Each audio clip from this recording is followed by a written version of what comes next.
A big good evening, ladies and gentlemen, and welcome along to World Online Racing. We are here, it's the return, it's 2024, and we are back for what should be an absolutely fabulous season of racing.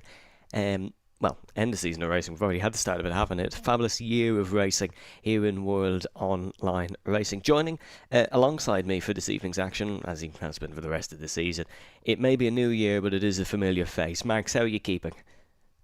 I'm very good, Evan. How are you? I am doing well. Right, let's get into the swing of things immediately then, shall we, ladies and gentlemen? Let's take a look at the driver's standings, just to give you a refresh of the memory. We had an absolute barnstormer last time out in Texas. The win, of course, was taken by Elite Risks. It was his first win of the season, and an absolute excellent performance from him. I think you'll all agree. He performed excellently on that occasion. But the big news, and I'm going to be the one to address the elephant in the room here, is the championship leader Cameron has taken a promotion offer that he was given by Luke Humphreys. No, not World Darts Championship, the owner of the league. I'll get that pun in straight away and we can forget about that for the rest of the evening. He was given the offer to jump up to tier number 1 and he's taken it. So Judy is now technically your new championship leader, and Max, that kind of opens things up a lot, doesn't it? Yeah, I mean, it certainly does. I mean, we can now have a 4 or 5 driver battle for the championship when it was just going to be Cameron, you would think, running away with it for the rest of the season. So it opens it up. It also means that we do have a championship battle on our hands now, and it's going to be a lot more exciting. And, I mean, now it's just going to be all about the likes of Tudy, Flotman, Alex Marciano, just scoring points on a consistent basis. And, I mean, Cameron still technically has a 43-point lead at the top of the standings, but that can easily be brought down, and it's going to be such an interesting end to this season here. And with Cameron leaving and going up into Tier 1 as well, it just adds a whole new element to how these races are going to play out. Well, of course, to run you through the rest of the standings, it is, technically it's still Judy in second. He still has to outscore Cameron Dowds, and he's still 43 points behind, mind you, so anything could still happen. But then it is Alex Marciano in third, and Nico in fourth, and it's Flotman, Risks, Danielle, Zorzo, Brandox, Bobberts, that's your top 10. Then it is Dirk Hazara, Venom, Pico. Then, of course, we have David, Lou, Simbarox, Phoenix, Cam, and Sapala in 20th position with no points. But the track for this evening, of course, let's take a look at it later. Now, this graphic, I believe, is slightly outdated. It is, but it still gives you the main gist of it. It is no longer the 23-cornered Singaporean Grand Prix circuit because, of course, we've removed part of the last sector. You go straight from turn 15 to where is turn 20 now. Of course, that's been removed. We no longer do that bit of the track. So you can pretty much null and void this track, but still a very difficult Grand Prix circuit, and it could be a very interesting one for this evening, Max. It certainly is. It could be the first time some of these drivers have done the refurbished and the revamped track on this game in a proper league racing scenario. I know probably a lot of the PlayStation boys have already done it in other leagues, but it's going to add a whole new element to what we usually see around this circuit. Of course, maybe a bit less tyre management because tyre wear is still high around here, but not as high as it used to be, and also just removes that element of as much of a risk in that final part of the lap to pick up some wing damage or just making unnecessary mistakes. So that rundown into the chicane as well, it's going to be a new overtaking opportunity for the drivers. And it just adds a whole new level of complexity to race strategy and where you want to be on that final lap. And I mean, I feel like this changes for the better for this circuit. It invites more racing, and overall, I just think it flows more. It just feels a lot more natural than the 90-degree left-rights that we did usually have in the final sector. So it's certainly gonna change things up here around Singapore. Slightly shorter as well, which means it's not such a monotonous repetition throughout this evening. It's one of the longest races on the calendar. It is the longest race on the World Online Racing Season 16 calendar, that is for sure. So you're going to have to get maybe a cup of coffee to go with this one. I'm not too sure what a beverage of choice is. I know I have a nice cup of tea here. Max, what's the beverage of choice for this evening? I don't actually have one, but if I had to pick one, it would probably be just a bottle of water. You're doing commentary. Very How do you not have a simple. drink? That's I never scandalous. do. That's I'm absolutely just, scandalous. I'm just that guy, innit? Apologies if you can hear a house alarm going off in the background. I don't know what that is. But we are almost getting ready to go here this evening, ladies and gentlemen. So make sure you leave your predictions in the stream chat. We look forward to hearing them. Max, you mentioned overtaking. Biggest overtaking zones, is it that run up towards turn number 7? Yeah, it really is. I mean, it's the longest DRS straight on the circuit, the longest, one of the longest straights as well.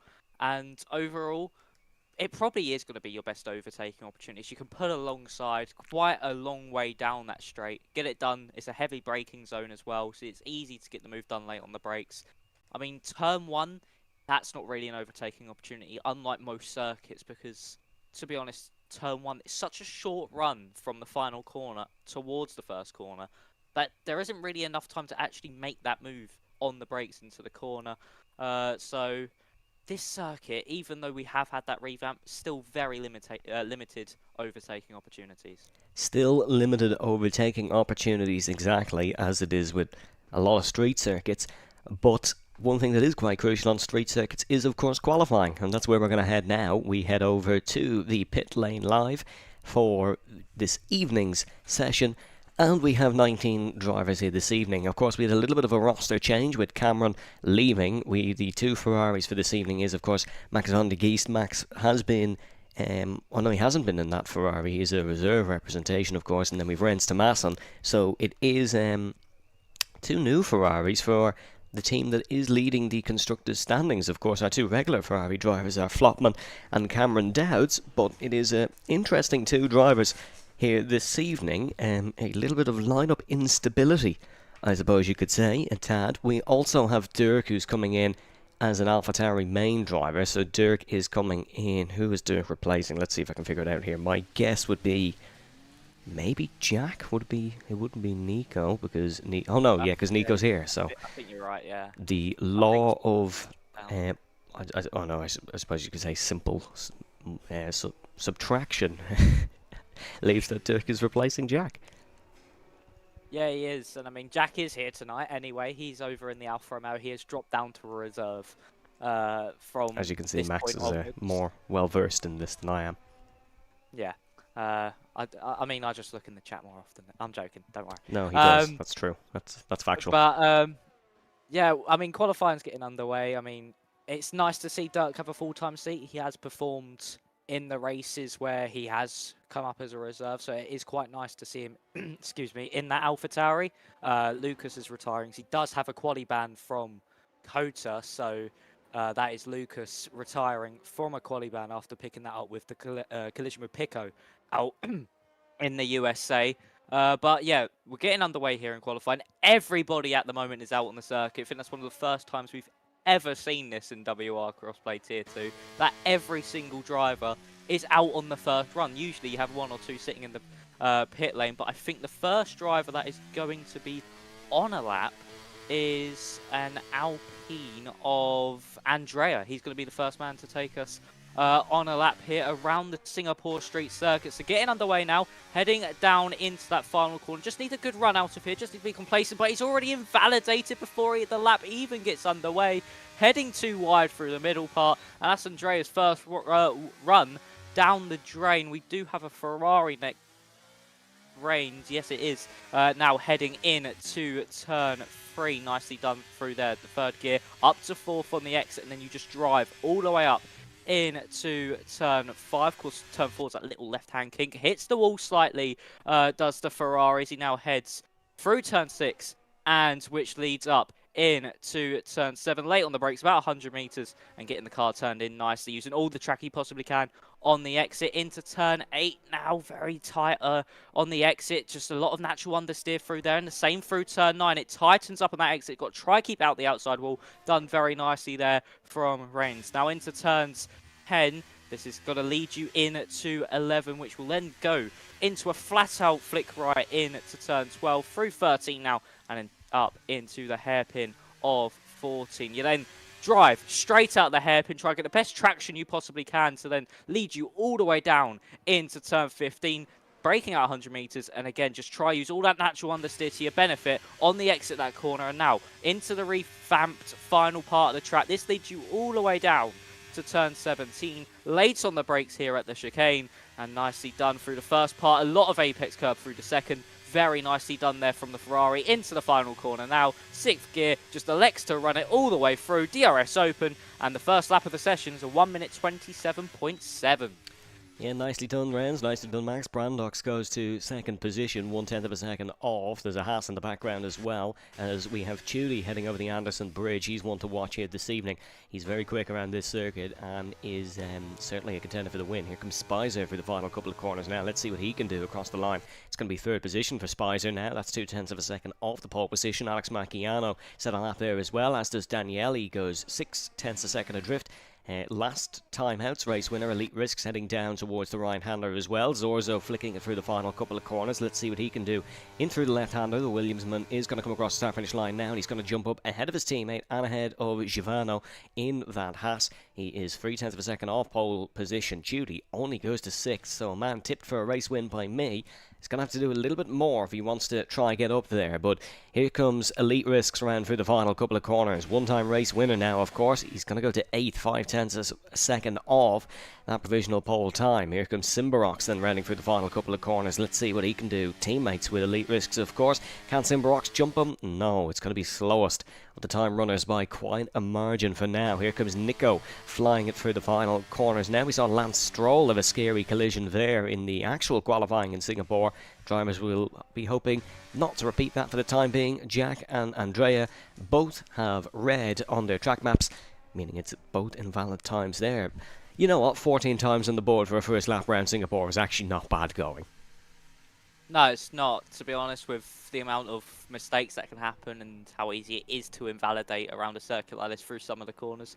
Actually a very valiant effort from these drivers, and of course we are going to be missing one, obviously, because Lucas is on the qualifying ban, so it makes it a bit more impressive that actually 14 out of 18 participating in this session have done it, only missing 4 drivers, so hopefully they'll be able to get a lap time on the board either on this second or their final runs of qualifying. But the time of a 1 minute 27.7 not toppled there from Renz, so the opening lap of the session actually managing to hang on quite decently compared to drivers behind. Of course, track evolution is a big thing around Singapore, of course, being a street circuit, and you can easily find an abundance of time from your banker lap into either your second or your final run, because it's a circuit where you do tend to take it a bit more easy and just to find the limit of the car on that opening run, and then as you gain your confidence in the second and third run, you do find sometimes up to half a second on that lap, just due to the sheer nature of confidence that you have in the car in the end. So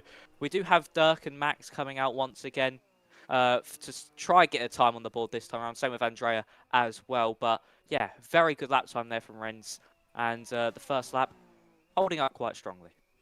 Yeah, and it's also a case of it takes a lot to find a very good lap around Singapore. It's very rare you get a nailed lap around a track such as this, because it is just under 5 kilometers long. There's a lot of corners, there's a lot of bumps and curves in different places, and of course the main thing being walls very close to the circuit, meaning it can discombobulate you a little bit on your lap, and you've got to make sure that you can nail every apex and stuff if you want to take pole in a tier as close as this.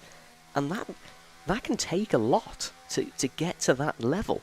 That can be quite difficult to achieve, and that might be what we're seeing with some of the drivers. There's 10 minutes to go in the session then. We're already 7 down, meaning it's very close running to get your 3 runs in around Singapore. You've got to be out of the pits pronto, almost ASAP. We see Andrea coming out to make sure he does get that lap on the board, but it's Renz Tomasson who is on provisional pole position so far. 1:27.7 is the lap for him. It is then Brandox in second position, followed by Spicer in third, and then it is of course Zorzo in fourth, then with the 2 Hasses of Givano and Chudi. Coming into this one, Chudi is of course not the championship leader, but theoretically he is, because Cameron's left now. If you're Chudi, Max, and you might have been in a position like this because, of course, you are a world champion. No, you're not a world champion, you're a WOR champion. Um, what is he going to be thinking? Is he going to now treat the rest of this season, or this race, say, as if he's the championship leader, or does he just have to play it how it comes? As a driver like this, in this position as well, being technically not the championship leader, you've just got to do every race you can and just try to get as many points on the board. You've got to be aggressive, to be honest, and you've just got to really be pushing. But you do also have it in the back of your mind that theoretically you don't have to risk as much as you are the championship leader, but you do still want to go give it 100%, and that's what I think Judy should do. He needs to score as many points as possible because there's only a limited amount of time left in this season now that he can try topple Cameron Dowd's 43-point deficit. It sounds easy on paper, but with a field this close, it's a very tricky challenge. So I feel like Judy will have to push here and will need to just keep getting as many points consistently as he can, but it will always be lingering in the back of his mind that I might not go as aggressive into this one because I theoretically am the championship leader. So, yeah, it's a big dilemma for Judy, but if I was in his position, I would certainly be just going full attack and thinking I'm still second in the championship and I need to score as many points as possible. Good little insight there. Thank you very much, Max. As we can see, Brandox heading down towards where the old Singapore Sling used to be back in 2008. What a random corner, but absolutely beautiful. Then over the Anderson Bridge. You're going to want to aim for that column there on the right-hand side. That's about your point of braking. But Brandox hooks it up nicely there. We'll get a second sector split as he heads down towards this next right-hander. You can see there he is marginally up in his time, and that's actually Dirk out of the session. Dirk has done a George Russell, and he's crashed out where we saw young George lose his race, or his podium I should say. He was never going to win that race, but lose his podium chances, and that is Dirk actually out of the session, and Dirk does not have a great time on the board, so that is worrying concerns maybe for Dirk coming into the Singapore Grand Prix. But long race, a lot of driving still to do. Brandox does not improve in his time, does not get close to that pole time of Renz Thomassen, and he is improving by a tenth of a second. Giovanno now in the first sector as well, looking to improve. Danielle jumped up to fifth. That's a bit more like what we're used to from the Italian. We'll see what Zorzo is doing in that second sector. He's improving by about a tenth and a half. That would jump him up a quite nice margin if he could hook up the rest of this lap. And remember, this sector used to make or break your lap. It doesn't as much now because of that reduction of corners. There's only really 3 corners in this one because, of course, there's 1, there's 2, and then this can be classified as 1, theoretically, because this last bit is just keeping the car in and foot to the floor. Zorzo goes to 5th position. Giovanno, unfortunately, not able to improve on that strong first sector. We'll need to keep an eye on what Tudy can do. Or actually, Tudy's improved to 2nd, hasn't he? Because he was way down the order with his Haas teammate. Hazara, has he found some time in the first sector? We'll wait and see as Renz Thomassen increases the margin to a 127.485. That's a great lap from Renz. And, Max, I think we've found the man to beat, and rather ironically, it's in a Ferrari again. Nothing has changed. Yeah, it seems we can't escape the Ferrari domination here in crossplay tier 2. Venom with a good lap going up to 3rd place, of course. His teammate Bobbert's got pole position last time out in Kota, and yeah, Renz Thomassen. What a lap. I mean, he was a 10th up in that first sector, and he's just been finding time throughout that, and he's got just over a 3/10 advantage over Tudy here. And I mean, Venom's only just behind Tudy as well. I mean, from 2nd downwards, it is still quite a close field, but having that 3/10 gap, I mean, there is a lot of corners around here, so it is easier to find time theoretically, but it's still a challenge to actually hook up every single corner on that lap and to, as you said earlier, produce what can be your best lap possible. So from Renz, that could actually be a pole time in itself. So it's going to be difficult for these drivers to try and close that gap down, and especially the ones that already have improved by about 2-3 tenths of a second. It's going to be even more of a challenge to try and find that time they need to try still pole position there from Thomassen. But we're only going to have to wait and see. But a brilliant lap time there from the Ferrari, and personally, I think that could be our pole time. We've seen multiple times before in Singapore, of course, drivers take pole from the garage I think we're going to have it again here. Sebastian Vettel, of course, being the most famous of those who took pole from the garage. Max Verstappen, they say he he put his pole lap into the garage 2 years ago. Not sure how true that is, but Renz has actually put the lap on the board now, and he's surely going to come out again anyways, just to make sure of it. Well, certainly I would, because, I mean, why not? But you could theoretically save a set of softs for the race, because it is such a long race around here in Singapore, and you've got to do everything possible. Great to see some of you in the stream chat returning for the next round of WOR Crossplay Tier 2. Good to have James with us as always. He says, not surprised Cameron has moved to T1. Look forward to seeing if he dominates the field like in that other league a few rounds ago. Yeah, he's super quick. He's super speedy. Dare I say, he never really belonged in Tier 2 in the first place, because he's just an exceptional Grand Prix driver, and he definitely deserves that promotion to Tier 1. He would have won the championship here easy, dare I say. I know he had a shaky couple of last rounds, but he would have won it easily. And it's good to see him jumping up to Tier 1. I believe he is racing there this evening, folks. So if you do want to see how Cameron gets on his World Online Racing Tier 1 debut, you can tune in with, is it probably Joseph and Warder. I'm never truly sure on the lineup. Probably Joseph and Warder from 8 o'clock, but after we're finished, pretty much. Good to have Avatar back with us. Bas Bramer says Renz is easily winning this, and ET8 Evil says pole is done. Well, could well be, but it's not truly over until that checkered flag drops. And even after that, in qualifying, things can change, can't it? But Andrea is going to be the first man to go on a proper lap here. 2 minutes and 31 left in the session. Renz is back out on circuit. Yeah, obviously just wanting to make sure it's that pole time in the bag. But here comes Andrea in his Alpine. Open up DRS, and unlike the first run, actually is able to keep it valid through that final quarter. So now heading down into turn 1, down to 5th gear. Clip that inside apex. Then you just ride the curb to give you the best run into turn 3. A bit wide from the apex and a big slide as well on corner exit. As he now heads up into turn 5, braking as the curb starts. And then down to 4th gear. Nice amount of apex curb used. And as close to the wall as he possibly could there. Now, heading through turn 6, of course, you just don't really think about it. You're just mainly focusing on your run into turn 7. Only up by 1 millisecond through the first sector. A big slide as well through the exit of turn 7. Has actually backed out of this one, I think, as well. I don't know if he's still pushing. No, he has backed out of that one. So that's Andrea's first run of the final runs over. He might have enough fuel to go again. He does have enough time to go again, so he's just going to recharge the battery and get back underway. Elite Risks is the next person on a lap now, and he's Red Bull, of course, the last time out race winner, as we now head through turn number 8. Just about keeping it out the wall there on the corner exit. Into turn 9 now, just going down to 4th gear. Try use all the track you can to then flick yourself in to turn 11, and then just try and just get the car in a straight line to get the best braking as you possibly can for turn 14. Nicely done there from the Red Bull driver. DRS open. Let's see how much he is up or down by in the middle sector. He's actually down by about 2 tenths, so I don't think Elite Risk can really find too much time on this lap as he heads through turn 15, now 16, and you go on this long run all the way down into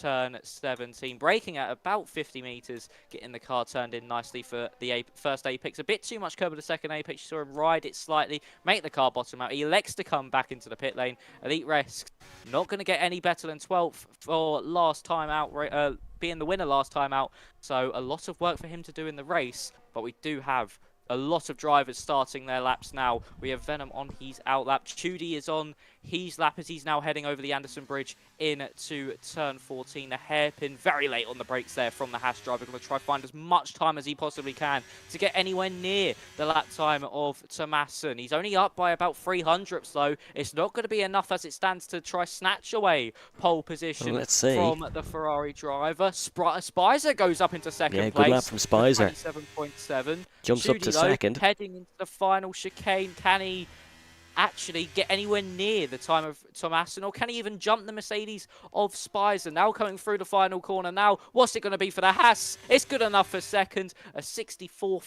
milliseconds improvement there, and very nicely done there from Chudy, but still nowhere near Tomasson's time. Here comes Renz then. He was improving in the first and second sectors. Zorzo then goes to second. Great lap from the Williams to put himself right up there. Givano's coming around as well. Goes to fifth. Here comes Renz to Masson round the final corner. He's going to set this one alight. 1:27.349. That's going to be a pole time. No one's getting near that in the month of Sundays. Excellent run there for Renz to Masson. Brandock's finding some time in the middle sector as well. He was up in the lofty heights a second at one point in this session. So keep an eye on him. There's a couple of McLarens coming to the final corners as well. That's Danielle who goes to third. Venom is off on his time. Bobbert's into the pit lane. Unfortunately, cannot repeat that miraculous pole run he had at the Circuit of the Americas. Let's see where Brandox can go then. There's a massive gaggle of cars within very close proximity. Can Brandox beat them all? Absolutely can. It's front row of the grid for Brandox here in Singapore. And just take a look at that gap from second down to eighth.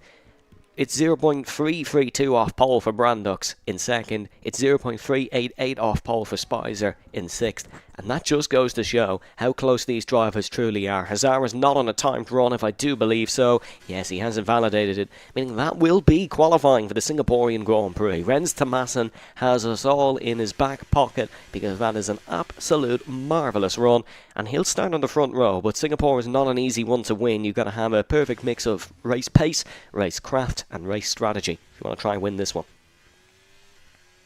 Yeah, you certainly do. And I mean, spectacular there from the Ferrari. And the domination continues then from Ferrari, well, in that qualifying session anyway. But brilliant lap time there from him.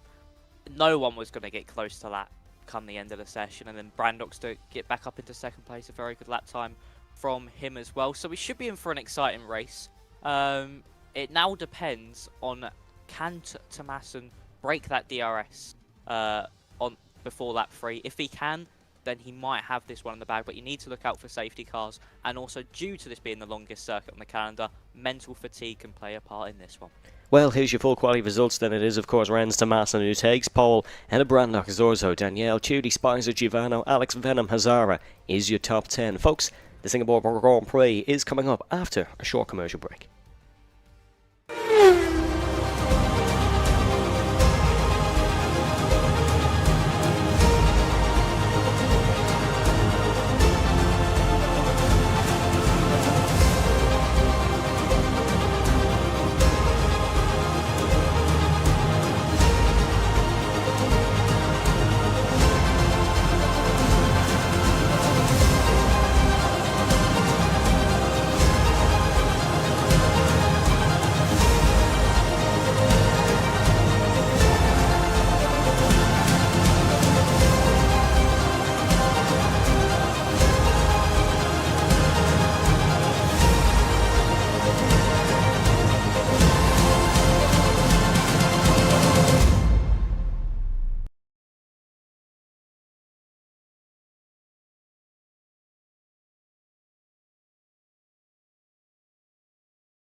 Welcome back, ladies and gentlemen, to World Online Racing. We're here for the Season 16 Championship. It's Crossplay Tier 2.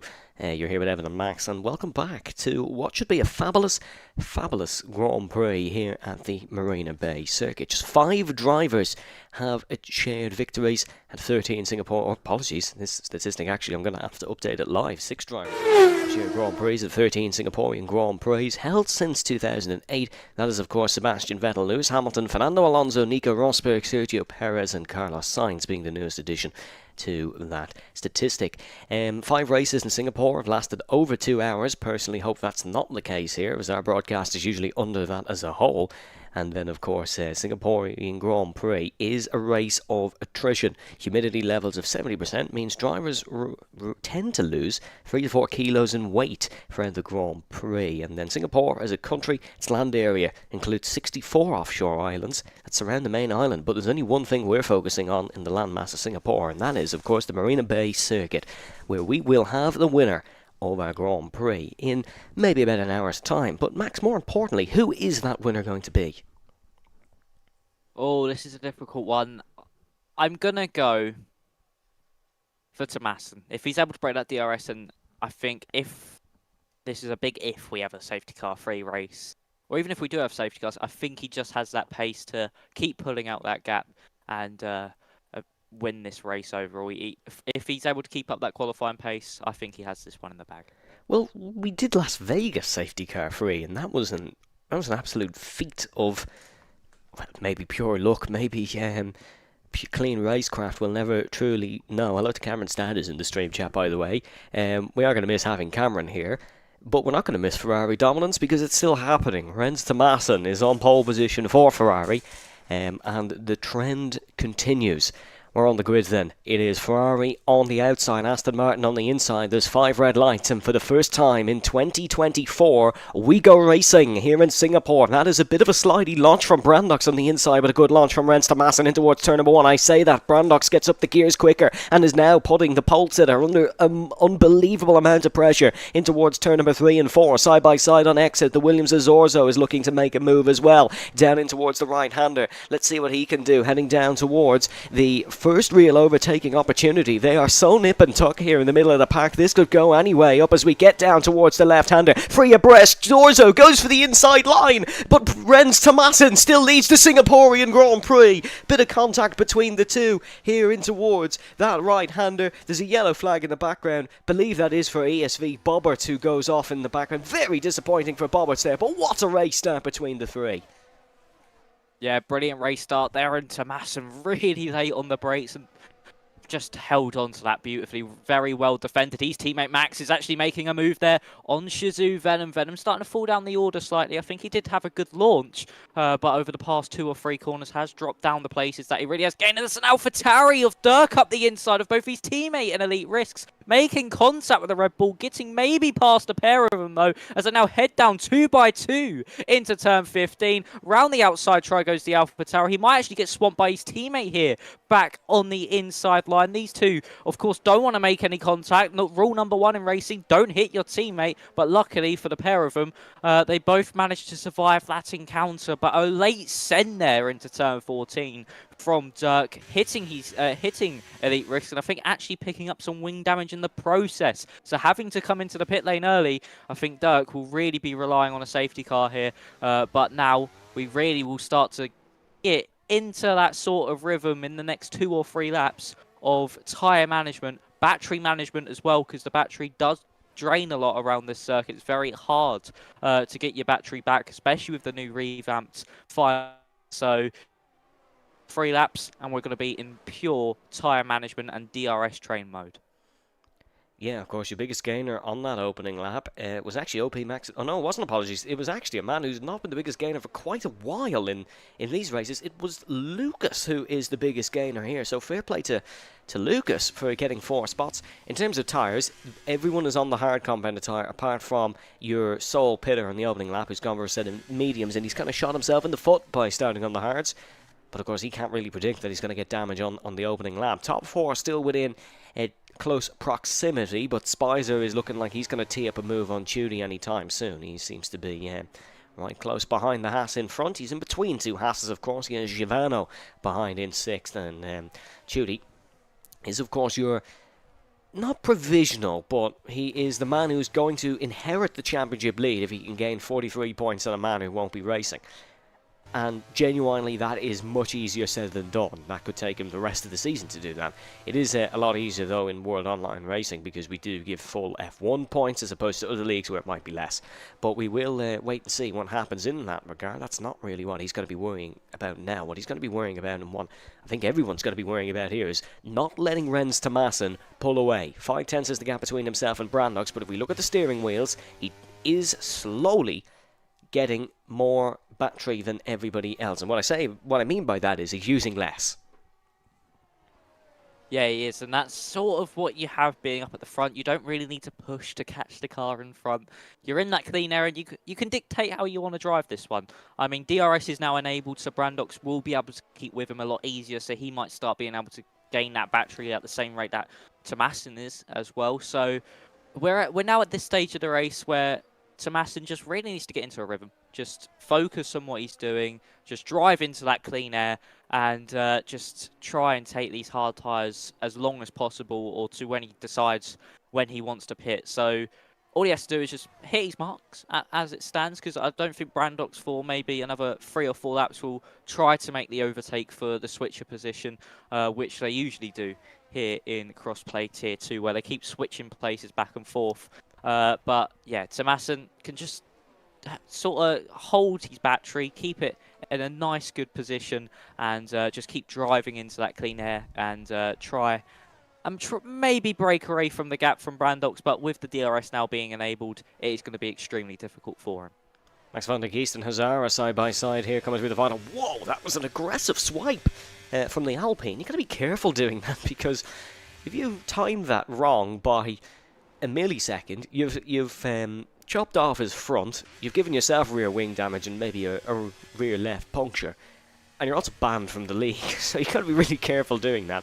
Here comes Max van der Geest, though. Obviously feels there's a pace advantage in hand. He's trying to get past the Norwegian ASAP, and he gets the job done. And oh no! Oh, Hazara! Almost completely shattering into the McLaren of Venom. Venom is not going to be a happy camper at all. Venom is a driver who races on his emotions. I'm not saying that's a bad thing at all, but he is very much going to be angry at the Alpine in front. Just a little bit over-aggressive there from Hazara. I think he's got to try step that down a notch, or he could get himself in maybe some unnecessary trouble after the race. Yeah, I think he really does. That was a really dangerous move there from Hazara over on Venom. Could have took them both out the race there. I mean, that was really a very late and a very aggressive move as well across the side of the circuit. Just fully turn over to the left to try to defend from Venom there. But I feel like Max might try and catch up to this train. It's going to be extremely difficult, knowing that Alex has now got the DRS off Daniele in front, and this might now just be a race of 2 trains and 2 halves, where we see the top 8 break away from the chasing pack behind, and we then have 2 trains for certain positions. But this race, it's so long, and we've got such a long way to go. We can't really say what will happen next. But actually, I say this, Chudy is actually just dropping out of the DRS from Zorzo, so maybe within the next lap or 2, we might see the top 3 start breaking away from the chasing pack behind, and we could just see 3 cars all battling it out for the race lead over the next few laps to come. We'll have to wait and see. Lap 5 of 31, you're watching World Online Racing. Big thanks if you're tuning into us here on your Friday evening. Remember, there's more action you can catch on the World Online Racing YouTube channel. After this one, you'll be automatically directed to Crossplay Tier 1. You won't have to go anywhere. I have it set up so you can just move on to the next. You'll just be moved on to the next stream once we conclude with interviews and discussion post-race. We've got the PC Championships as well. They're the weekend and Monday, and then the Ironman League as well next week with George Morgan and Lewis McGlade. So make sure you do tune into them as well, and subscribe to the YouTube channel if you are enjoying the action here in World Online Racing. But in terms of this Singaporean Grand Prix, maybe coming to a little bit of a stalemate, but that was to be expected. Pit laps then, Max. Presuming there's no safety car, what are we thinking? I would say, knowing due to the length of this race and how tyre wear usually is, I think it is around about lap 20 to 23 is when you really want to come into the pit lane around here. Then you can get a decent stint on the medium tyres, maybe a bit earlier, so maybe about lap 17 is pretty much the earliest you could probably box and still be competitive come the end of this race, as Max picks up our first time penalty of this Grand Prix, now 2 seconds behind Alex Marciano. But yeah, I think lap 17 is the earliest you can pit and be competitive come lap 31. But it's going to be all up down to driver preference and how they manage their tyres. As here comes Spicer getting past Chudy nice and easy there with a DRS overtake. Up to 4th place goes the Mercedes, as I feel like Chudy might now start plummeting down to the back of this train due to his battery difference, and also it doesn't seem like he's got a lot of pace in that Ferrari powered Haas. So yeah, expect Chudy to maybe fall behind his teammate Daniele and also Alex Marciano in the next few laps. Yeah, of course, he's got Giovanni right on his tail, and what would make me also agree with you and think that he doesn't have great pace is the fact he's used so much battery and still fell out of DRS. That's a worrying sign for the Romanian. and he's got a job to do if he wants to try and keep this off. Remember, of course, Judy is second in the drivers' standings, but has not won a race this season. He's actually not got second either. His best result last season as well was a win in the sprint race. He didn't take a win in the actual Grand Prix, I suppose you could say. So we will have to wait and see. He's promoted from crossplay. Oh no, apologies. He was with us last season in crossplay tier 2. No, he wasn't. I was right the first time. I double-checked my notes and read the wrong person. I was reading Jack's notes. He was in crossplay tier 3 last season. And what also should have taught me that is our sprint race was null and void last season, so he couldn't have physically won it. But yeah, he was P6 in the crossplay tier 3 championship last season, so that could be a worrying sign if he is trying to chase a 43-point deficit. Even if it's 3 points, it is just 2 race wins pretty much, is what he needs. But he's also got to fend off everybody else behind him, and if you're plummeting down the field this early on in Singapore, it's not looking good for when we go to the rest of the rounds, because he's got Alex Marciano, only 6 points behind him in the championship. He's got Alex Marciano 3 positions behind him on circuit. Maybe a little bit of a battle could develop here in the later stages, but we will have to wait and see what happens. This right now is all about race management. Yeah, it is. It's all about race management. I mean, at the moment, Chudy has got no race pace at all. He's really struggling here. He's already dropped 2 seconds to Spicer, and it's been just over a lap since the Mercedes overtook him. So Chudy is in big trouble at the moment. Of course, it's still a long way to go. He could just find some pace later on in the race as we continue. But as it stands, Chudy in real big trouble in this race. He's probably not going to be able to hold on to his teammate for too long. I reckon Giovanni will be able to get past in to turn 7 as that's Max into the pit lane. He's actually broke his front wing going into the pit lane and elects to retire from the session, going too hot on the brakes. Of course, a very tricky pit lane entrance, one of the hardest on the calendar. He's gone in too hot, hit the pit lane wall as we move back up to the battle for P5. Judy decides to let Giovanni through. Daniele might try follow Giovanni through. Can't get by though. Judy able to stay ahead. This could maybe give his teammate a little bit of a buffer to the likes of Daniele and Alex Marciano behind as the Aston Martin goes straight into the wall there. Gives it a nice little tap, but I don't think we'll have any wing damage from that. But Giovanni now could maybe be striking clearance. Hopefully, for his sake, Judy holds these guys up a bit. Yeah, that's probably going to be the best. Oh, here we go. Zorzo was looking at the inside of Brandox into the hairpin after the Anderson Bridge. And that's going to be the point of play for Haas, really, is Judy, try to do what Carlos Sainz did.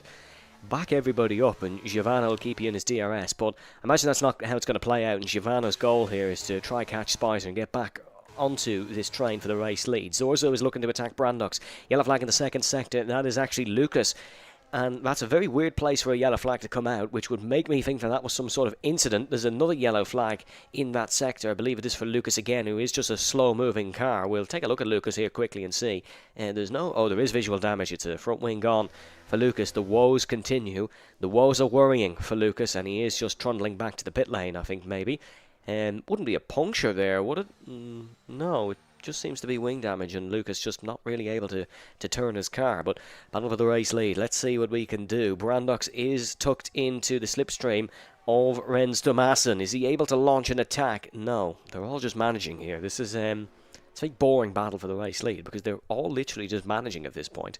Because 1, they don't want to run out of ERS. 2, they don't want to burn up their tyres too early and go on a bad strategy. 3, they don't want to park it in a wall. And 4, they don't want to fall out of DRS. Yeah, as I said and earlier. yes, you can bully my Irish accent for saying 3. Because I know the comments are coming.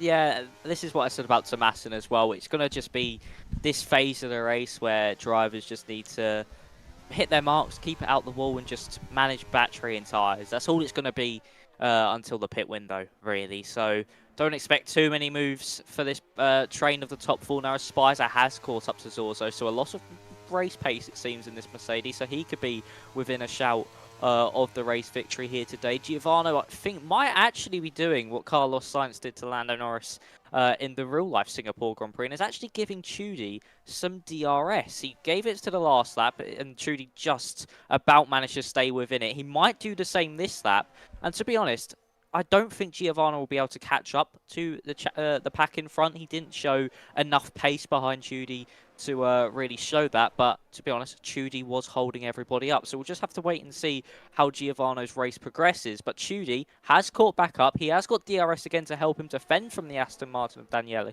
So Alex Marciano and Daniele are just going to be stuck behind Chudy for now. So again, we're just going to have to wait and see how this plays out. I mean, this can help Chudy now manage his battery and manage his tyres a bit more than when he was in clean air. So it's now just going to be that part of the race where he tries to get into this phase. As that's actually Alex trying to move on Daniele. He's got to just try and get past the Aston Martin to then have a go himself on the Haas driver in front. But no one be able to get by. But now Giovanni breaks out with DRS. And this is where we could see maybe the Aston Martin and the Williams pounce on the opportunity they are given. Giovanni just about out of DRS ahead of Chudy, as now we're going to see, will Daniele be able to make the move down into turn 15, or will he wait for the long back straight of turn 7? Here we go, overtake being used there by Daniele into the corner, but no, the Aston Martin driver just elects to sit behind. Will probably now just focus on getting a move done into turn 7, but we'll have to look out for the Williams driver behind. He's actually going to go for it now, though. To the inside goes the Aston Martin into turn 17. Nicely done on the brakes there. No DRS used to help, and they will try to break the DRS before they head up to the straight through turn 6 and into turn 7.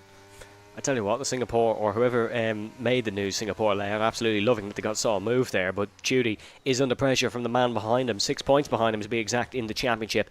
This is Alex Marciano, who won, of course, the Las Vegas Grand Prix, so we know he's good in night races around street circuits in popular cities. Here comes Marciano in towards turn number 4, braking and goes for the inside line. This is just a complete loss of pace for Chudy, and this is very disappointing for him, because he's going to just plummet down this field, and it's partially due to the fact that he does not have that ERS. Baz Bramer giving his 2 cents in the stream chat, saying if you've no ERS on PS, I thought it was a rhyme there, but what he did actually say was if you've no ERS on PS or Xbox, I presume he means, you have no chance, really. There's no race left for you, and Baz, of course, is a very knowledgeable man in this community, so his word can be taken as gospel at the best of times, so certainly that is something for you all to note in the stream chat. That is one thing I love about the league racing community. Everybody, if they're watching a race, they will give their knowledge on it, and we get other perspectives, other from myself and Max. Avatar as well, saying drivers who lose ERS, someone has a problem, they don't have pace, set up no practice. Yeah, I'm not sure what the issue is for Chudy, but certainly there is one. Whether it be that his setup isn't working, whether Singapore's just not a great track for him, but he qualified well, which would make me think he can hook it up here together on his day. Yeah, I think it might be a setup-related issue, maybe too much quali focus, so maybe too little downforce on the car, or just too much of it. So it's all just down to how you set up the car and where you want to be stronger at, and if you think you can hang on in the race if you go for a more qualifying focus setup, as Andrea now picks up a 3-second time penalty down in 15th. But yeah, I feel like this is all setup-based here for Chudy. He's just not got any pace in that car at all. Of course, he's lost all his battery as well, so that's going to make him even slower. Being below 10% gives him pretty much no extra power from the electronic systems in the car, as Venom actually manages to get a move done on Hazara finally on lap 12 of 31, been sitting behind that Alpine for quite a few laps now. So now being ahead might be just a bit of a cork in a bottle situation now between Hazara and Elite Risk, and Venom might try shoot up the road. But the battle for the lead, I mean, I think that's just going to stay how it is all the way to the pit window, as well as Baz said, once you lose your ERS, you're pretty much in no man's land around a circuit like this. So for the guys up in the front, they're just going to be wanting to managing that battery, and overall, I think that's just how it's going to be now till the pit stop window. And then from when we get onto the mediums, I hope we have a bit more action-packed and a few more battles up at the top of this field. Yeah, well, make sure you do stick with us, folks, because we are going to have battles at some point in this race. Or at least I'm going to tell you and hope for. But make sure you do stick with us, because it is Renz who still leads. But he just looks so comfortable. He is uber cool. He just looks so comfortable at this point. He's got a full tank of battery. Doesn't even look like he's really pushing at this point. Obviously he is, because you gotta. But the top three just look so comfortable. Another man who's doing a good job at managing is Hazara. I know he lost that spot to Venom. He also has a full tank of battery, and he's managing those tyres well. Doing a good job is the Norwegian. I think what he's trying to do is go long in this one, and he's going to just let people overtake him, let them rip up on, or rip up the road, burn those tyres, burn the battery, and just not really manage the race well. But we will wait and see, because Elite Risks is all over the back of him. And something could go wrong there between the Alpine and the Red Bull. We'll have to wait and see. Elite Risks, it's sort of a fall from grace from Texas. He was battling for the race win in Texas. Now he's just battling for a solitary point. Yeah, this is just how this season goes, though. It's so competitive, and you have tracks where you're good at, like Elite Risk was around Kota as Andrea gets a move done there on Jack RT into turn 9, and then you have the tracks where you might not be as good at. So Elite Risk might not be as confident around here, Singapore. It is a very tricky circuit on its own, so not being confident, that's just overall just going to make you slower and slower. And of course, down in 11th, he's still in the battle for 2 points because there's still Venom up the road as well. But yeah, this is really a track where you need high confidence. And if you don't have that, and if you think you're too poor around here and you can't get close enough to the walls, you're going to just bleed so much lap time over a race that at the end of the day, you could be out of the points if you started up, say, in 5th place. So it's just going to be one of those races where you just focus on what's going on. That's actually Dirt going off down at turn 15. He's actually lost his front wing has the AlphaTauri, so that might be a retiree, the third retiree of the Grand Prix. Jack RT picking up another 3-second time penalty there, just in front of Bobbert. So now that means Simbarox, Andrea, and Jack RT all have penalties in this one. It seems like the action is coming more from the drivers at the back of this train, as of course they're just going to be battling over the final few places. So Bobbert goes round the outside of Jack RT there through turn 7. Little bit of contact between the pair, but a nice move overall there from the McLaren driver. Of course, had that spin at the start of the race. He's going to try to recover as best as he can up through the order, but yeah, I feel like the drivers at the back, they've really got nothing to lose in this one, so they'll just give us a little show here over the lower ends of the field.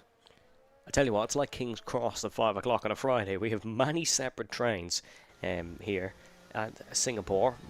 King's Cross, what other countries would we have people watching from? I suppose you could say Grand Central, and Penn Station, then I suppose you could say La Hospitalet Llobregat, which is in the Barcelona one, and then I don't know the French one, but I'm just flexing train station knowledge really. But we have a lot of trains, and one of them is actually slowly disbanding because we have 2 cars, 3 cars into the pit lane. So this is a very interesting one. Mediums for over half the race is that's not something we really thought we'd see, is it, Max?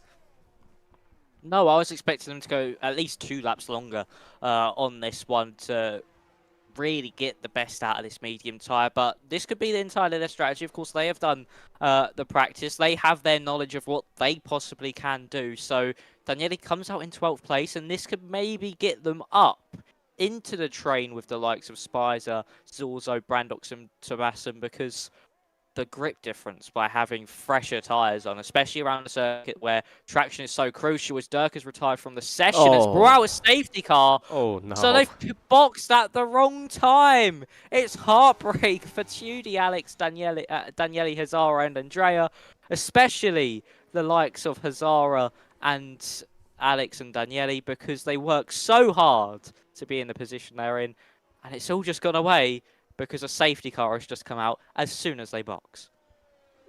I don't know what the Italian is for, oh, for God's sake, but that's probably what's coming out of the Aston Martin and the Williams right now. That is the worst possible look, and look who else is involved in it. I don't know what the Romanian is for, oh, for God's sake, but it's probably coming out of Tudy's car as well, because he's had nothing but bad luck. And Hazara, my prediction of him going long was completely wrong, but they have had the worst luck ever, because the safety car has come out. just as they came out of the pits. I mean, they lose everything from this. Surely if you're them, you're probably just going to pit for a set of mediums again and just get a fresh set on, because you'll gain nothing and lose nothing from it. But here's the pit race. This is between Ferrari, Aston Martin and Williams. Good stop from Zorzo, comes out ahead of Spicer. Top four remain the same. Giovanni then comes out in 5th. Venom into the pit lane. We're going to see everybody in here realistically, aren't we, Max? Yeah, this is where everyone's going to come in. It's a free pit stop. It's a cheap pit stop. And you lose nothing, pretty much. Yeah, so, exactly. I mean, the only drivers that have lost out in this are the likes of Daniele, Alex, Chudi, Hazara, and Andrea. But to be honest, Daniele still comes back out in 6th place, and then Alex comes back out in 7th. So, out of all the drivers that boxed early there, they have not lost anything in terms of track position. Yeah, but with the undercut, they could have easily taken the race lead, depending on how it went. I mean, yeah, that is there as well. Oh, Andrea, that's a drive-through. If you're speeding under the safety car, that cannot be served until after the safety car period as well, so Andrea's day, it's not great. But when you think about it, Daniele was only 8 seconds behind with a free safety car stop for Rennes. If we were under full racing conditions and he did an undercut for 3 or 4 laps, could have easily been in the race lead here. Yeah, he certainly could have. And that's what I was saying just before that safety car come out, is that they could be up in that battle for the top 4 if the safety car never came out. So it's just so unfortunate about the timing of safety car, but that's what happens in racing. You don't know what will happen from each lap to the next. It's all just a massive gamble, and they took it, and unfortunately I think Dirk just clipped the inside wall at the Anderson Bridge and broke his front right-hand tyre and straight on and caused a safety car. I think Andrea actually picked up a second drive-through penalty just then as well. I don't know if that was the same message popping up again. But yeah, I mean, for Daniele and Alex, theoretically, it's still all okay. Yeah, I don't actually No, he only has know. 1. Can you actually get 2 drive-throughs at the same time, though? That's something I'm intrigued about now. That is actually interesting. Someone's going to have to go through an F1 rulebook at some point to see, can you? Because that's something I'm interested in now. Is that actually possible? Might try that after the race. Lap 16 of 31, safety car is out here at Marina Bay. It's Renz Thomason, who still leads the Singaporean Grand Prix. He is currently, no he's not because he doesn't have the fastest lap, but if he got the fastest lap, he's currently on course for a Grand Chelem. And that is when you, of course, lead every session, lead every lap, and take the fastest lap as well with you. He's led every lap of this Grand Prix, and I gotta say, it's not looking like he won't. Brandox is then in 2nd position for Aston Martin. A good job so far from the Italian. Then it is Zorzo in 3rd with Spicer in 4th. Giovanni in 5th. Daniele is in 6th position with Alex Marciano in 7th. Then it's Venom in 8th. Elite Risks in 9th. Chudi in 10th. And it is Nico, Hazara, Simbarox, Bobberts, Andrea and Jack. Andrea, of course, having a drive-through penalty. Your non-finishers so far, it is Dirk, of course, who crashed and brought out this safety car. Then it is Lucas, who is out after an incident on one of the back straights. We're not too sure what happened there. I'll have a route through the Discord, see as Lucas reported it. And then it is Max van der Geest as well. So everybody is the meat in a, or sorry, I should say Ferrari is the bread in a grid sandwich.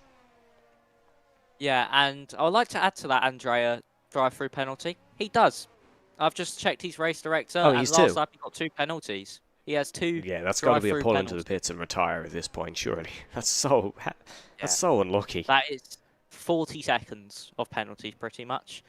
That's like the potential to be lapped almost at this point. Yeah, just from drive-through penalties. Like, I'm not saying there's anything with Andrea. They're probably a load of BS as well, knowing this game, but that's so unlucky. It is. I mean, Andrea's not really had the pace. So it's just so unfortunate for him. I mean, this safety car could really be the game changer for some of these drivers, especially the likes of Chudi, who showed no pace. So it's now going to be up to the race to the flag now. That's all it's going to be. A lot of management probably at the start of this phase after the safety car restart. But once we get to the latter stages of this Grand Prix, if everyone's still within DRS, expect a massive brawl for the win. Here we go then. Renz Thomason is going to be the man to get this race underway once again. He's got Brandox right in his tail. It's an Italian car versus a very quick Italian driver, but we go racing once again here in Marina Bay. That's a brilliant restart from Zorzo. Zorzo's going to like to get right on the tail of the Aston Martin in front here immediately. This is the first real dislodgement we've seen in this train since probably the opening couple of laps, but no, they all stay line astern in towards turn 2 and 3. You kind of got to be single file through there. It's not really wide enough for a too wide moment without contact. Through turn number 3 then and 4 and up towards the kink of 5 and then the braking zone of 6. Let's see, can Zorzo get right on the tail? He's burning the battery, hunting this one. The Williams wants to go for the move on the Aston Martin, but can't do anything too rash, can't do anything too ridiculous, otherwise you might take yourself and others out of this Grand Prix, and that's the last thing you want to do when you've got a good chance of maybe even a race win depending on how this race goes. Venom is looking for a move as well on Alex Marciano, but that's not going to work out for the time being. Hazara right in the back of Nico. Zara, of course, remember, lost out dearly because of that safety car, but it goes to show, it goes to show that how much the undercuts do actually work, because Hazara theoretically only lost a position from everybody else getting a free safety car stop, but the problem is the opportunity cost that he lost. Or the positions he could have had, and he could have been in the wall there very easily because Simbarox was right on the back of him and he was flailing all over the circuit, but still okay. Hazara 12th, Simbarox 13th, Rens Tomasson 1st, Brandok 2nd. Yeah, really nice car control there from Hazara to keep that out of the wall and just keep the car in a straight line overall, because a massive rear lock up there, and the Alpine still going in this one, and still all over the back of Nico, but no actual changes of position on that opening lap from the safety car, which can be quite surprising knowing how long that straight is from turn 5 to turn 7. So, I mean, it's now really going to be at the front, all about management, because Zorzo's actually nearly drops out a DRS there from Brandox, but yeah, it's just going to be about management again, like we saw on the hard tyres, but this time, this stint, hopefully, will end with a lot of action and a lot of brilliant racing between these drivers, because that's what it really more is than we about got in the Singapore. first stint. Well, yes, hopefully. But that's what it is about Singapore. The start of the race is quite dull, quite boring, because everyone wants to just get in a rhythm, keep it out the wall, because there's a long race ahead. But once you get near the end, you need to make those positions, and everybody knows that. And drivers will be a lot more riskier with what they do, and they will eventually use their battery on the final few laps. So, yeah, it's going to be the same as the start of the hard stint, but once we get to about, I would say, lap 28, that's when drivers will start to be a bit more aggressive and might start going for more aggressive moves. But Tomasson, nearly out of DRS of Brandox, he might be able to use a bit of battery and push ahead to actually break away from the Aston Martin. The scary fact is that Brandox has actually used more battery than Renz has, which is scary. So there is a genuine pace advantage here for Renz that he's kept away from us. Fastest lap of the Grand Prix, 1:30.2, said he didn't even reach his PB in qualifying, and that he can go quicker. He's not going to go quicker here in the race because we've full fuel, but certainly can go quicker. He can do 27.2. 3-second time penalty for Giovanno. 3-second time penalty for Elite Risks as well. They currently sat in 5th and 9th, so that could have a huge bearing on the points paying places. That would send Elite Risks out of the points paying places, and it certainly sends Giovanno way down them. So we'll have to wait and see what happens there, but still lots of racing to go. That's a mistake from Brandox. Brandox is wide. This could see curtains on a race win chance for Brandox.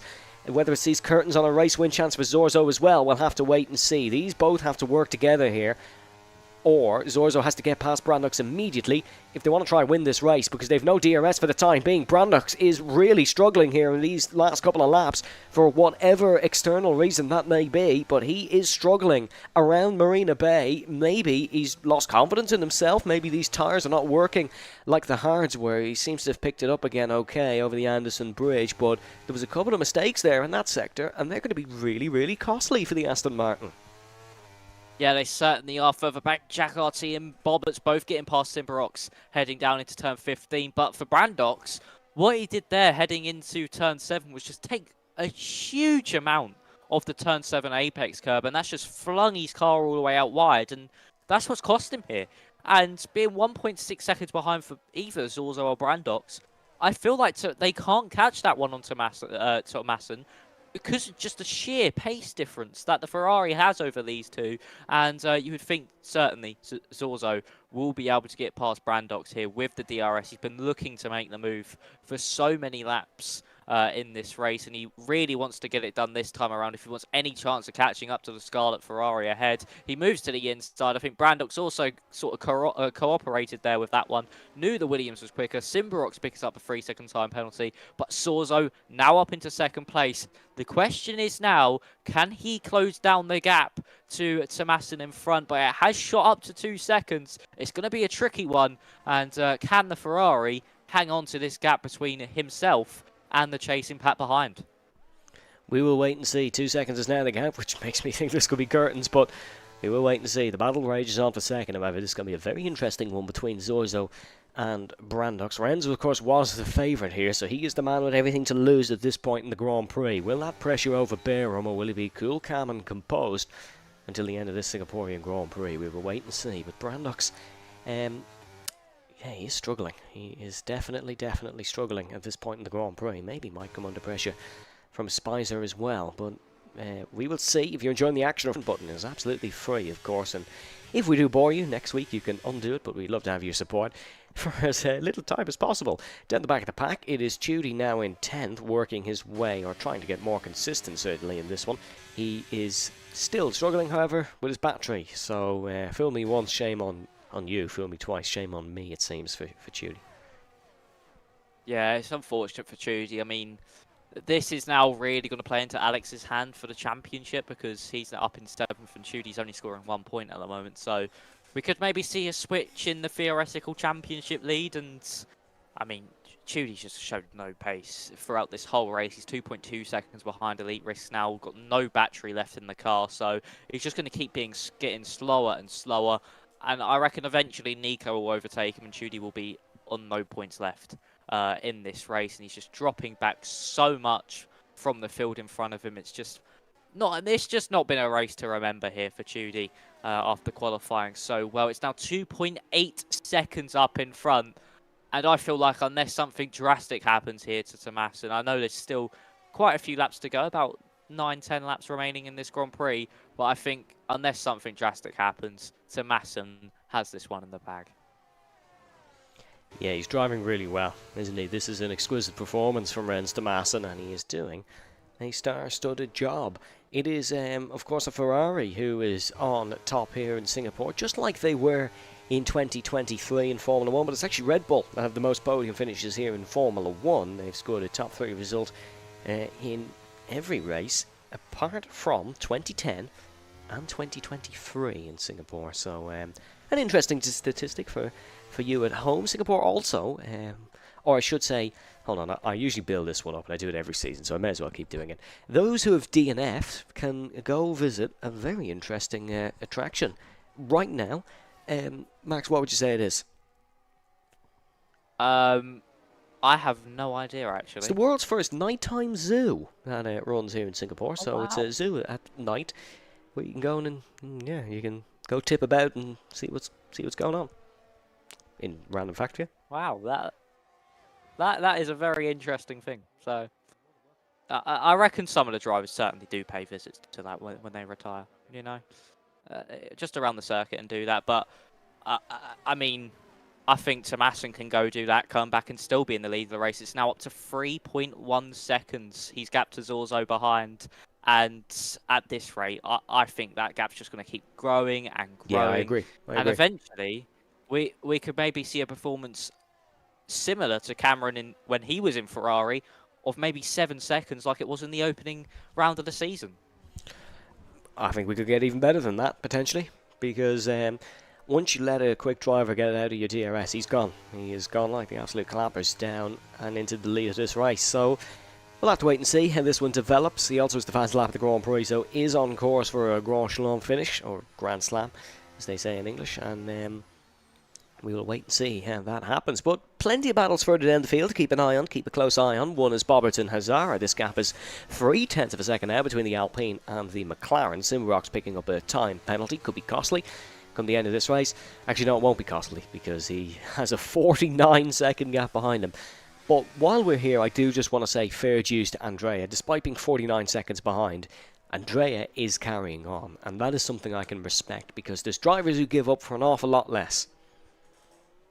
Yeah, there certainly is. And I mean, there's still a chance that a safety car could come out in this Grand Prix. You never Yes, there know. is. So, I mean, for Andrea, this could also just be some valuable mileage for him, just to get more confidence in the car and around this circuit for, say, future races that he might do around here, and also just try show his craft really, and just try get consistent lap times on the board, and just get better at the game. And I mean, Brandox is now dropping out of DRS from Cesaro, but yeah, big respect here to Andrea, carrying on after 2 drive-through penalties. I know a lot of drivers would have certainly pulled into the pit lane after they got the 2 penalties and not even bothered continuing with the safety car. Yeah, exactly, and that is something you can respect, because we respect all these guys for giving their full effort and driving cleanly and to the best of their abilities. But we do also got to judge them at times when it goes wrong, because that's our job as broadcasters. And unfortunately, it's gone wrong for the man who is looking to inherit the championship lead soon, Judy. He got to be under pressure here from Nico, because Nico's lapping quickly, and so is Zara, and so is Boberts. Will Judy be lucky to hold on to a point here, or will he be happy with that? Surely he can't be happy with just a point. No, but it does seem that he's picked up the pace slightly. I'll give him that. It does. He has closed down the gap to Elite Risks up in front, and also has managed to build back some battery. Nico, I think, just within DRS as well. So I think Judy has really started to maybe come alive slightly in this later stage of this stint. 1.7 seconds is now the gap between him and the Red Bull of Elite Risk. So he will promote himself off a place. So he will get 9th place in this race. That'll be 2 points on offer if it stays how it is. But yeah, he has picked up the pace very slightly. But yeah, for Judy, even 9th place, you would not be happy with that, because especially with the likes of Alex being able to close down that championship lead, it's just something where you beat yourself up over it sometimes mentally as a driver, thinking, can I even still compete up at the top? So he just needs to carry on with this race, get as many points as he possibly can, and at this stage in the Grand Prix, probably just turn his attention to next week. Yeah, next week, of course, we do have... we head to Mexico City. We head to the uphill city of Mexico City. And dare I say, we have a sprint race as well? Would I be right in saying that? Remember something? Yes, I think you are right in saying that Mexico is a sprint race. Okay, so another long one. No, we have a sprint race in Mexico, which puts more points on offer. Hopefully it's a little bit more successful than last season's, where everything went very wrong for us at the Circuit of the Americas. Hopefully it's a little bit more successful of an endeavour, and we have a sprint race next time out in Mexico City. Mexico is a weird one for a sprint race, you know, but I like it. Yeah, it's a track where, of course, it is a long one, so it will be another longer race on the calendar, but it is a circuit where it can provide good racing due to there being 3 DRS zones and also that really long main straight heading down into turn 1. So it could maybe be a really good place for the sprint. So we're just going to have to wait and see how it goes. Of course, this is going to be our first sprint race around there, so it could be a welcome addition, or it could be a little bit of a boring sprint, but the only way to find out is going there next week and giving it a run. So we can only hope that it will be a good run. And I have a feeling that Mexico, the main race, will certainly be a cracker. I'm just reading the stream chat. Avatar leaving us on a very sour note. Says, good night, everyone. The second race has started. On console tier 1, I'm going to watch. Here it's all over. Okay, unfortunately my optimism is not obviously not being communicated well, but we'll wait and see. Brandox is 0.4 of a second behind Zorzo, however. We are coming to the end of this one, and look, I think we got to admit, Renz has deserved this healthy lead. He's driven really well all day. Yeah, he has. I mean, he just got pole position, was able to manage the lead out in front, and he just never looked back. He had, even though Brandox was still just under like half a second away, he just seemed so comfortable out in front. No moves to really defend his position. He was just letting things play by how he wanted to, and just led that train. And now he's broken out the DRS. He knew he could just then put his foot down and not really have to worry about burning out his tyres and getting overtaken from the cars behind. He could just build up that gap. And yeah, he's driven a superb race today. No faults. And yeah, it's just been a phenomenal drive all evening from him. Yes, and of course, as Avatar mentioned, Console Tier 1, the race shouldn't have started yet because they only start at 8 o'clock, but they will be starting just as we end ours, of course. So if you want to go tune over there, you absolutely can. We hopefully will have some post-race interviews coming your way after the broadcast. Most of the time we don't get them, so that is also optimistic, but hopefully we do have something coming for you after the broadcast, and then you can head over to Console Tier 1. And of course, make sure you check out our title sponsors as well, Next Level Racing and GridFinder. They might be having some January sales. Well, GridFinder isn't, that's a service, you don't have to pay for that. But so make sure you do go check out GridFinder. We will see this race come to a conclusion in a matter of moments. What's the most important battle maybe going on here, Max? If you can pinpoint one, that is. I feel like the most important is going to be this battle for second place because, of course, most points on the board, and I mean it goes all the way down to 7th place. So, I mean, it could also be crucial for the championship positioning as well after this Grand Prix because Alex is in this train. So, I mean, he's going to gain a place because Giovanno's got a 3-second time penalty. If that can be removed, we don't know. So, as it stands, he will gain a place, and that's crucial points for this championship. So, yeah, I feel like this is going to be the battle to watch and pinpoint on because, A, it has the most connotations on the championship, and also, B, it's got the most drivers, and also it's for a podium place. So, yeah, we're just going to have to wait and see how this one plays out. They'll probably just leave it till that final lap just due to the nature of the run down into turn 7. So, that's when I expect from about the midpoint of lap 30 to lap 31, that's when hopefully this train of cars will get very spicy and very racy indeed. Well, let's see. Remember, the fuel is now at its lowest. We might see some quick lap times pumped in soon. Judy is also under pressure from Nico, who's just creeped into his DRS. So keep an eye on that battle for 10th as... Never mind, that's null and voided. Nico's picked up a 3-second time penalty. Now Hazara will be the man who takes points off Judy, and Judy is also going to actually jump up the points order as well because of elite risks. Giovanno is going to drop behind Alex Marciano and ahead of Venom, because he's 5.1 behind. And the McLaren, unfortunately, has not had the best of pace here this evening, but it is still points for the McLaren team. McLaren, of course, currently sit 7th in the Constructors' standings. It's not been the best of seasons maybe for them, and they'll want to try jump up the order a little bit and see what happens. Ferrari, of course, will extend their lead at the Constructors' standings due to that impressive endeavour by Rennes to Masson. Williams then are in second, so Zorzo going to increase that margin from second to third, and then it's Haas in third. Not been the best of races from Haas. No, it's not, and that is going to be crucial in the Constructors as well, because, I mean, they need to try close that gap down to Ferrari. It's a very difficult task, knowing that Ferrari had Cameron and Flotman at the start of this season. Of course, Flotman still is here. And sorry to butt in, but it's a scary fact that even when both Ferrari drivers who are exceptionally good are missing, they still pick up 26 points. Yep, that is also a scary fact, knowing that we don't need Cameron for Ferrari domination here.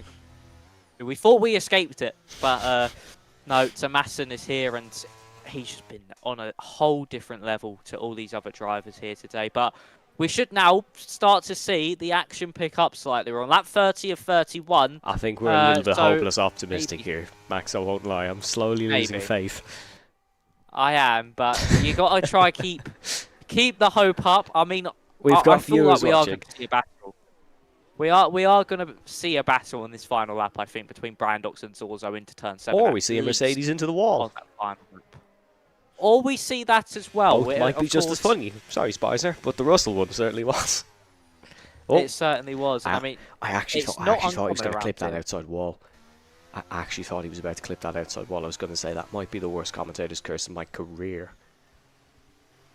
Well, I mean, if he does clip it, on this game your suspension doesn't break like a real-life F1 car. So yeah, true. He'll probably flip upside down 3 times or something, but be fine. But let's see then. Yeah, it'll be fine. Brandox onto this newly added a back straight. Yellow flag. Oh, yellow flag in the final sector. I thought that was our race leader. But now Andrea pulls into the pit lane, and unfortunately there was nothing for him. He was waiting until the dying embers to see would he get a safety car, would he get a VSC or a stroke of luck. And neither of the three arrived. But let's see then, final lap of the Grand Prix. Look, I think if Brandox doesn't have a proper challenge in towards turn number 7 here, I think this could be curtains for this battle for second. Zorzo as well. Let's see, is he healthy on the battery perspective? He's actually not, so Brandox could have a real challenge here, but a bit of a slide heading out of turn number 3. Now, this is the last chance for Brandox. Burn all the battery you've got, Sunshine. Let's see what you can do. He's down towards turn number 7 now, into the slipstream, and gaining, and gaining, and gaining on the Williams. No, he's not close enough, and he's only got within about 0.3 of a second. I think, bearing a mistake here, Zorzo might have this wrapped up. Yeah, but the thing was, Brandox didn't actually use any battery there. Did he not? Okay, that's a weird one. Actually, he might be saving this for turn final 14. corner. Turn 14 might be where he's saving this one for. So let's wait and see. In towards the Singapore Sling, or the old remembrance of it. That's actually a tap on the inside wall for both drivers, reminiscent of Norris and Russell. But let's wait and see. This is really his last overtaking opportunity. Brandox in towards turn number 14. He's got multiple cars behind here, so he does also have to think in the long run. No, he's not gaining. And unfortunately, Zorzo... or unfortunately for Brandox, Zorzo is going to bring this one home. But up the front, it has been an absolute unbelievable performance by this young Dutchman. He has made Marina Bay his own. And there is a new sovereign of Singapore as Rens Thomassen wins the first race of World Online Racing 2024 Crossplay Tier 2. An excellent performance for him. Zorzo comes home second, Brandox third, then it's Spicer. Then Alex Marciano will take 5th. Good points for Alex in the end. Yeah, really good points. There was actually a spin for Nico at the back there. We're going 3 wide into the final chicane, and Hazara is actually going to get this from Bobbert, so the risk does fall down to 12th. But yeah, I mean, very good race there from Thomassen, and I mean, overall, that's got big connotations to the championships. I think now Marciano does actually jump Chudy in the standings, so we now have a new theoretical champion.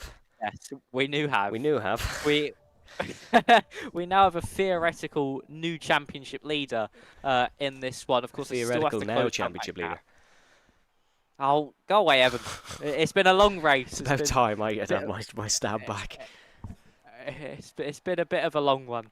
But yeah, I mean, really good drive there from Thomassen. And then also Zorzo and Brandox as well. Zorzo picking up his 2nd podium of the season and his 2nd in Crossplay Tier 2. So, I mean, big congratulations to him as well. Nico actually had a screen freeze. Seemingly that's what caused the spin. Seven screen freezes our race. That's still a problem with crossplay, seemingly, which is rather unlucky. But anyways, here is your results. It is Rens Thomassen who takes the race win in Marina Bay. It was a grand slam because he led every lap, every session, and took a fastest lap as well. 6.1 seconds was the gap in the end, so it wasn't quite that 7 that we saw from Cameron. Then it's Brandox who takes 3rd, followed by Spicer, Alex, Giovanno. Then it is Danielle, Venom, Chudy, Hazara, Bobberts, Elite Risks, Jack, Nico. Then if we look further down, it is Simbarox and your non-finishers were Andrea, Dirk, Lucas, and Max van der Geest. But let's wait and see then, can we post-race interview maybe from some of our podium drivers? We will wait and see. Venom not too happy with a cheeky swipe from Danielle, he says, on lap number 1. I don't think we caught that, did we? I know we saw a couple maybe from Hazara, which he did tone down, so he obviously was very much aware that he's a little bit overboard there. Yeah, I don't think we caught that one from... no, yeah, Daniele there. No, we didn't. Unfortunately, we aren't going to hear from Rens either. He has to go. This is what I was saying. We have no luck when it comes to post-race interviews. Especially last season when we had a championship leader that was very similar to Kimi Raikkonen. That was very unlucky. Yeah, I mean, this season, of course, we would have got Cameron if Cameron was in that Ferrari, because he is always up for an interview. But yeah, I mean, I respect drivers no matter what they want to do. But nah, come talk to us. Have an interview. You're a winner. Come talk to us. Yeah. Oh, and Zorzo has listened, because Zorzo's going to join us. That was the one brilliant thing about Cameron. He was brilliant at interviews. He loves doing them. And he might be doing one later on, so make sure you do Check out Crossplay Tier 1. Can we hear from Zorzo? I'll get the interview lined up. But Max, if you had to pick a driver of the day, would it be Renz? Yeah, it's got to be from dominating qualifying to getting the Grand Prix Slam in the end. So, yeah, it's got to be him. He just drove superbly today, and he was just on a whole nother level to everybody else. And I mean, once he broke away from that DRS, it was just game over for the rest of the field. So, yeah, I'll give that to Masson, driver of the day. Hopefully we can hear from Zorzo in a moment or two, but while we are waiting, let's show you what we've got. Of course, we head to Mexico City for the Mexican Grand Prix and sprint race. Then it is Portugal to the Algarve International Circuit for the Portuguese Grand Prix. Then it is Circuit Spa-Francorchamps for the Belgian Grand Prix come January 26th. And then, of course, we head to the Red Bull Ring in Austria come February 2nd. Then it is this weird season finale again. I know we talk about this every week, but it is the... It certainly is. And, I mean, we have had a championship he wraps up there. M-Racer won the first edition of the Crossplay Tier 2 Championship. So, it's going to be interesting, but I think you have just brought Zorzo into the... I have brought the second place finisher from today's thing. We saw that the race was a very managed one. You were all managing your... Pretty happy. And of course we saw you get past Brandox as well, but we saw one man soar up the front with Renz. Was he uncatchable today, or was it a case of you got stuck behind Brandox for a little bit and just couldn't get back within that DRS? Of course, Reigns, G to him, he was insanely fast today. He was faster than me, but I could maybe stay in his DRS zone. So yeah, that was unlucky because I felt like I was a little bit faster than Brandox. But it is what it is. He deserves the win, so GG. In terms of the championship now, that's your second podium of the season, bumps you up a little bit. What's the goal for the rest of the season? We're over halfway through it now. We've got a sprint race coming up as well in Mexico. What's your goals? Is it just take it race by race and pick up results, or is there a long-term championship ambition? Of course, I have that ambition ever since the first race, but I didn't have much luck. So yeah, but I think I have the pace. 3 races I've finished. I've been nearly 2 on the podium, I think. So yeah, let's do race by race, but also let's think more towards the front of the field. Max, any questions from yourself? Yeah, one question from myself, Zorzo. We head to Mexico next week, and you strong round there. Is it a track you particularly like? I think I haven't raced in Mexico once in this game, so we'll see. I've practiced it, but I don't know. We'll see. I feel confident, but I will have to practice. Well, Zorzo, thank you very much for joining us. We greatly appreciate it. And yeah, we wish you the best of luck next week. Thank you for joining us. Thanks, guys. Bye-bye. Well, folks, that is all we do have time for here in World Racing. We're going to leave you off to our Tier 1... I can't think of the word. Acquaintances, that's the word. Tier 1 acquaintances of Joseph and Warder, and let you over to some more Singapore Grand Prix action there. You don't have to go anywhere. You will be redirected once I end the broadcast here. But from myself and Max alongside me, thank you very much for joining us for this evening's action. We are back next week at the Autodromo Hermanos Rodriguez in Mexico for the Mexican Grand Prix and sprint race. Stay safe, stay well. It's good to be back, and we'll catch you next time. Bye-bye.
Bye.